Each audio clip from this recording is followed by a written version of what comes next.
నియోజకవర్గాల పునర్విభజన ద్వారా దక్షిణాది రాష్ట్రాలకు అన్యాయాన్ని తలపెట్టేందుకు కేంద్రంలోని బీజేపీ ప్రభుత్వం కుట్ర పన్నుతోంది అని ఇక్కడి మెజార్టీ అంటే ఈ రాష్ట్రాల మెజార్టీ సీఎంలు ఆరోపిస్తున్నారు. ప్రధానంగా దక్షిణాది పరిధిలో కేరళ, కర్ణాటక, ఏపీ, తెలంగాణ, తమిళనాడు ఈ 5 రాష్ట్రాలు ఉన్నాయి.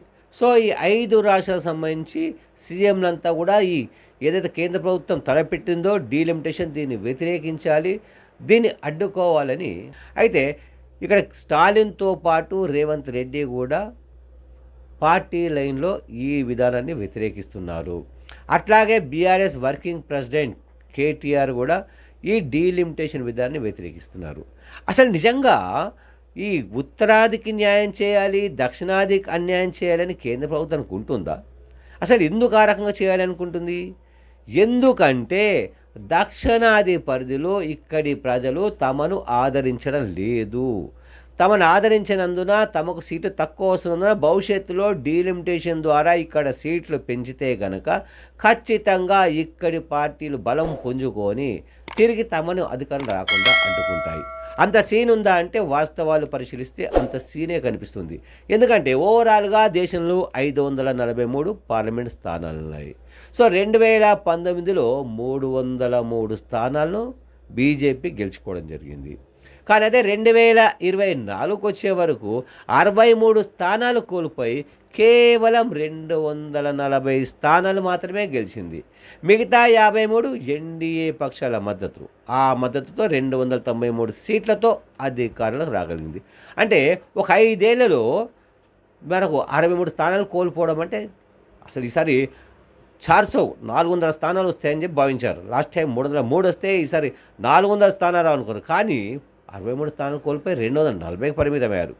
సో ఎందుకు ఇట్లా జరిగింది అంటే ఉత్తరాదిలో అంతో ఇంతో ఆ పార్టీ బలంగా ఉన్నప్పటికీ అక్కడ మన ఉత్తరప్రదేశ్ కానీ పశ్చిమ బెంగాల్ చూస్తే కూడా అక్కడేం పెద్ద ఆశాజనకంగా లేదు.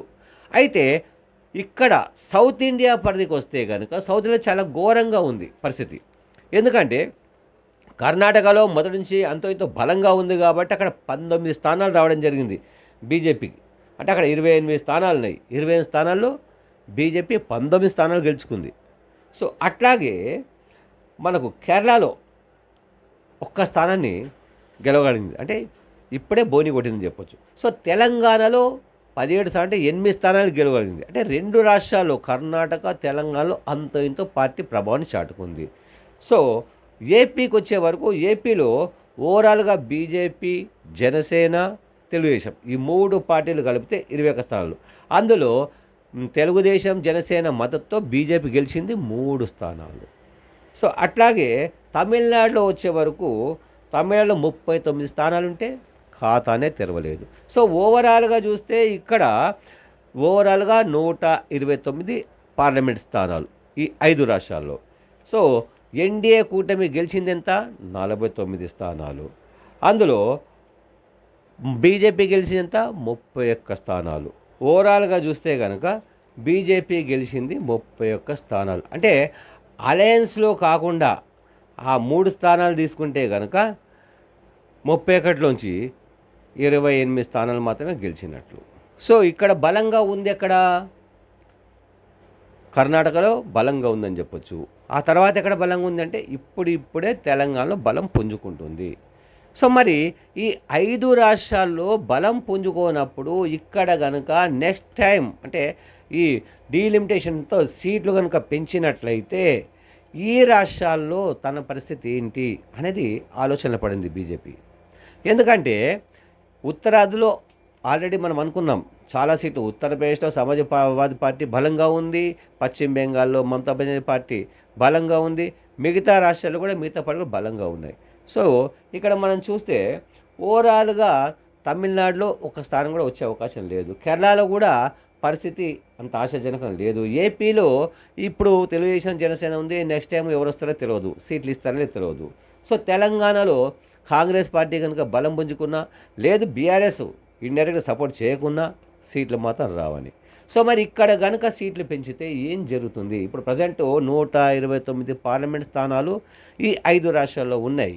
మరి డీలిమిటేషన్తో ఒక 50 స్థానాలు కనుక పెంచారనుకుందాం, అంటే సుమారుగా 170, 180 స్థానాలు కనుక అయినాయి అనుకుందాం. 170, 180 స్థానాల్లో ఒకవేళ 30, 40 స్థానాలు లోపే బీజేపీ గెలవగలిగితే గనక ఏంటి పరిస్థితి?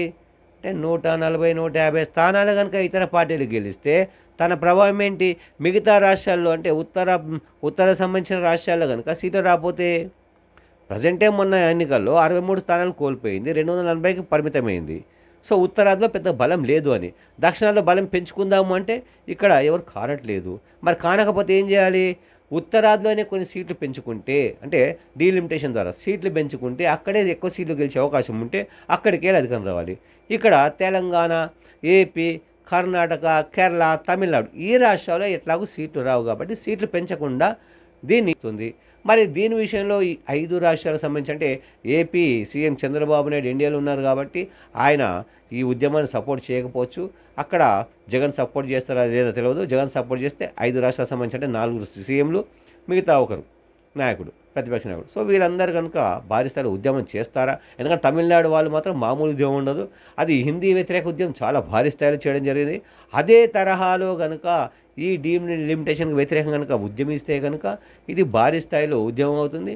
ఈ ఉద్యమం చివరికి ఎవరికి మేలు చేకూరుస్తుంది, ఎవరికి ఇబ్బందికరంగా మారుతుంది అనేది వేచి చూద్దాం.